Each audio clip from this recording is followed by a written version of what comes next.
بسم الله الرحمن الرحيم.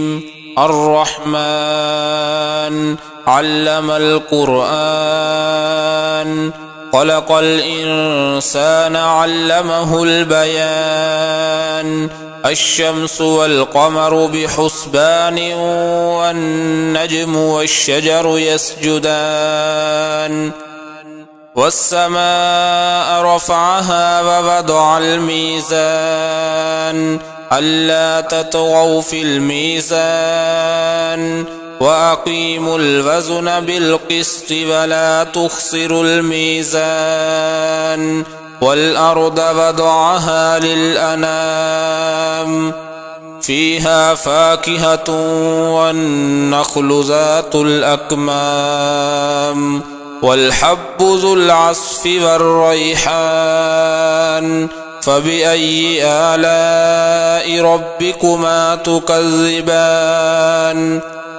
خلق الإنسان من صلصال كالفخار، وخلق الجان من مارج من نار. فبأي آلاء ربكما تكذبان؟ رب المشرقين ورب المغربين، فبأي آلاء ربكما تكذبان؟ مرج البحرين يلتقيان، بينهما برزخ لا يبغيان. فبأي آلاء ربكما تكذبان؟ يخرج منهما اللؤلؤ والمرجان. فبأي آلاء ربكما تكذبان؟ وله الجوار المنشآت في البحر كالأعلام. فبأي آلاء ربكما تكذبان؟ كل من عليها فان، ويبقى وجه ربك ذو الجلال والإكرام. فبأي آلاء ربكما تكذبان؟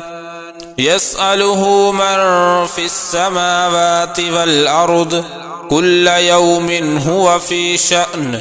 فبأي آلاء ربكما تكذبان؟ سنفرغ لكم أيها الثقلان. فبأي آلاء ربكما تكذبان؟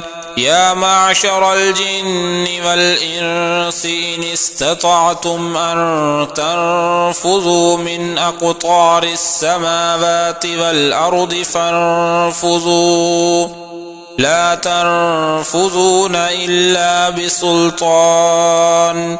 فبأي آلاء ربكما تكذبان؟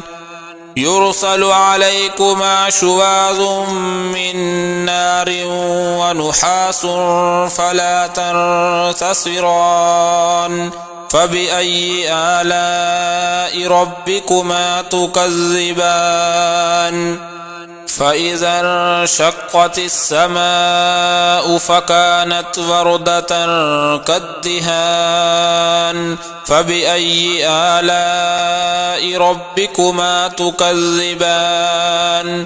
فيومئذ لا يسأل عن ذنبه إنس ولا جان. فبأي آلاء ربكما تكذبان؟ يعرف المجرمون بسيماهم فيؤخذ بالنواصي والأقدام. فبأي آلاء ربكما تكذبان؟ هذه جهنم التي يكذب بها المجرمون، يطوفون بينها وبين حميم آن. فبأي آلاء ربكما تكذبان؟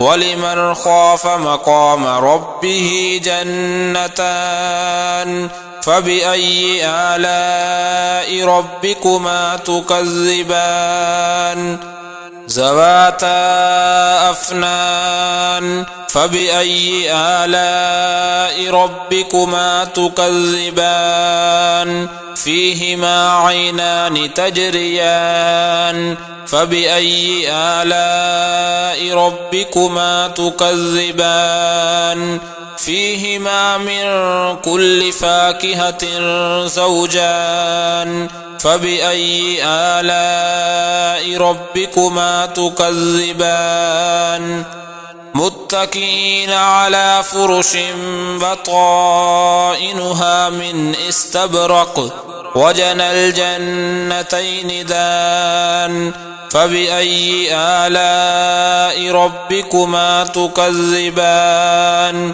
فيهن قاصرات الطرف لم يطمثهن إنس قبلهم ولا جان فبأي آلاء ربكما تكذبان كأنهن الياقوت والمرجان فبأي آلاء ربكما تكذبان هل جزاء الإحسان إلا الإحسان فبأي آلاء ربكما تكذبان ومن دونهما جنتان